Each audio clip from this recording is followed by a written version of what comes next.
नमस्कार मेरे प्यारे दोस्तों, जो भी साधना कर रहे हैं उनके लिए वीडियो बहुत ज़्यादा जरूरी है, इसे ध्यान से देखें। प्रश्न पूछा है कि गुरुदेव मेरा मन जो है आपके खिलाफ हो गया है। मेरा मन आपके खिलाफ बहुत सारी बातें बोलता है और मुझे भी ऐसा लगता है कि गुरुदेव आप गलत हैं। मैं समझ नहीं पा रहा हूँ। मैं दो रास्तों में खड़ा हूँ। एक तरफ तो मेरा मन जो मुझे कह रहा है कि गुरु गलत है, दूसरी तरफ मेरा दूसरा मन जो ये कह रहा है गुरु सही है। अब मैं क्या करूं? मेरा मार्गदर्शन करें, इसे समझें।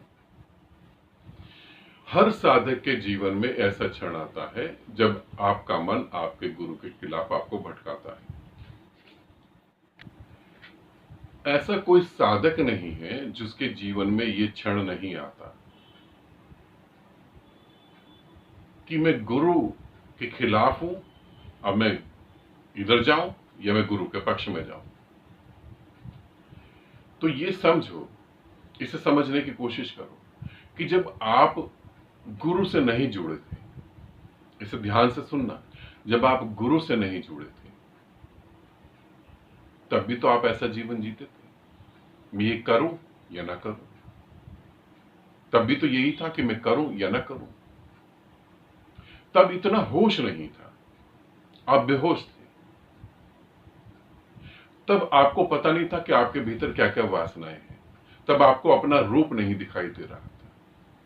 फिर आप गुरु के साथ जुड़े और जैसे जैसे गुरु के साथ जुड़ के गति करी वैसे वैसे होश पैदा हुआ। फिर अब आपको अपना रूप दिखाई दे रहा है। कौन सा रूप दिखाई दे रहा है? आप जानते हैं आपको कौन सा रूप दिखाई दे रहा है? जब आप साधना नहीं कर रहे थे तो आपके भीतर एक जानवर वाला रूप था जो आपको दिखाई नहीं देता था, कम दिखाई देता था। अब गुरु से जुड़ने के बाद आपके अंदर होश जागा तो आपको वो रूप दिखाई दे रहा है जिसे समाज अच्छा कहता है। आप शांत हैं, इसे समाज वैल्यू देता है।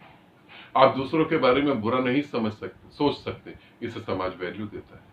आप लोगों को निस्वार्थ प्रेम करते हैं, इसे समाज वैल्यू देता है। अब आपको अपने बारे में बहुत कुछ पता लग रहा है और गुरु है जो कुछ अलग ही बताया जा रहा है, कुछ अलग ही करे जा रहा है। अब आपको लगता है कि आप बहुत ऊंचाई पे आ गए हैं और इन सब चीजों से आप बहुत अलग हो गए हैं, बहुत दूर हैं आप। कोई वासना नहीं, कोई क्रोध नहीं, किसी से बदला लेने की कोई भावना नहीं। और गुरु है, वो पता नहीं क्या कर रहा। गुरु कह रहा वासना में उतरो, ये कर लो, वो कर लो।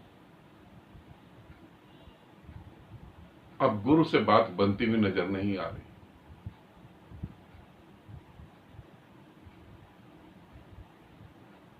अब गुरु ठीक ठीक लग नहीं रहा। क्यों क्यों ठीक नहीं लग रहा? अब गुरु मेरे पक्ष में नहीं है। अब जो मेरा अपना ज्ञान है वो टकरा रहा है गुरु के ज्ञान से। अब अंतर्मन एक तो ये कह ही रहा है कि नहीं, गुरु ही महत्वपूर्ण है, मगर 99% मन ये कह रहा है कि गुरु अब गुरु की जरूरत नहीं है, मैं तो स्वयं ही जान चुका हूं।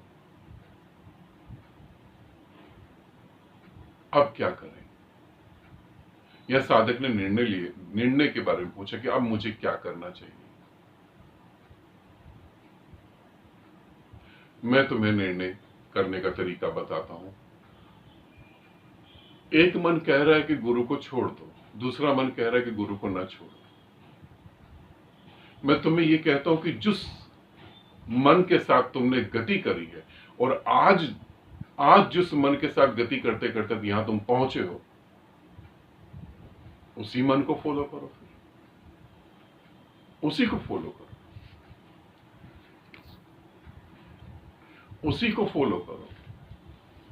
जिसको फॉलो करते करते इतना होश जाग गया कि अब तो क्षण आ गया होश से भी पार जाना है, तो उसी को फॉलो करो। जिस छेनी हथौड़ी से तुम्हें निखारा गया है, उसी छेनी हथौड़ी को फॉलो करो।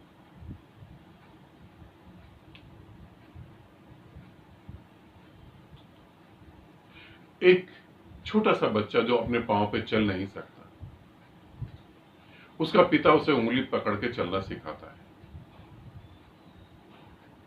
और एक दिन वो चल जाता है, चलने लगता है, दौड़ने लगता है, सब काम करने लगता है, और पिता बूढ़ा हो जाता है और बोझ की तरह लगता है। फिर पिता को छोड़ देना चाहिए या साथ रखना चाहिए। अब वो बोझ लग रहा है। अब तुम्हें गुरु बोझ लग रहा है, क्योंकि गुरु तुम्हारे सूक्ष्म अहंकार के अपोजिट खड़ा है। अब तुम्हें गुरु बोझ लग रहा है। अब गुरु की बातें तुम्हें बोरियत पैदा कर रही। अब तुम्हें इंटरेस्ट नहीं है, तुम बोर हो रहे हो उसको सुन। अब तुम्हें गुरु एक कैद खाने जैसा लग रहा है। तो क्या गुरु को छोड़ देना चाहिए? मैं तुम्हें ये नहीं कहूंगा कि गुरु को छोड़ दो, मैं तुम्हें ये भी नहीं कहूंगा कि गुरु को पकड़ो। मैं तुम्हें ये कहूंगा, जिस बुद्धि से तुम चलते चलते यहां पर पहुंच गए हो, उसी बुद्धि को फॉलो करो। इसी बुद्धि में दो हिस्से बटे हुए। एक हिस्सा तो वो जो गुरु आने से पहले का था, जो तुम जी रहे थे। एक हिस्सा वो जो गुरु आने के बाद जन्म लिया जिसने। एक हिस्सा वो है जिसने गुरु आने के बाद गुरु के पवित्र पांव पड़े तो उसका जन्म हुआ, गुरु की छाया पड़ी तो उसका जन्म हुआ। और एक वो जो तुम मां बाप से, समाज से, संसार से, जानवरों से लेके आए हो। तुम्हारे पास दो इंसान हैं तुम्हारे भीतर। जो गुरु की वजह से जन्म लेता है वो, और दूसरा तुम जानते हो।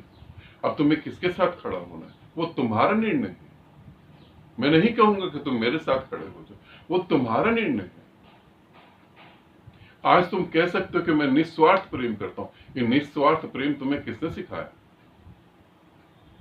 आज तुम कह सकते हो कि मैं वासनाओं से ऊपर हूं। यहां कहां से पहुंच गए तुम?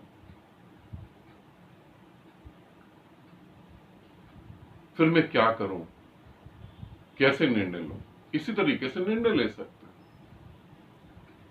और 99% साधक निर्णय लेते हैं, वो गुरु को छोड़ देते हैं। और जब वो गुरु को छोड़ देते तो आगे जाके जो जिंदगी वो जीते हैं उनको खुद ही पता है। उनके बारे में तो मैं बता नहीं सकता।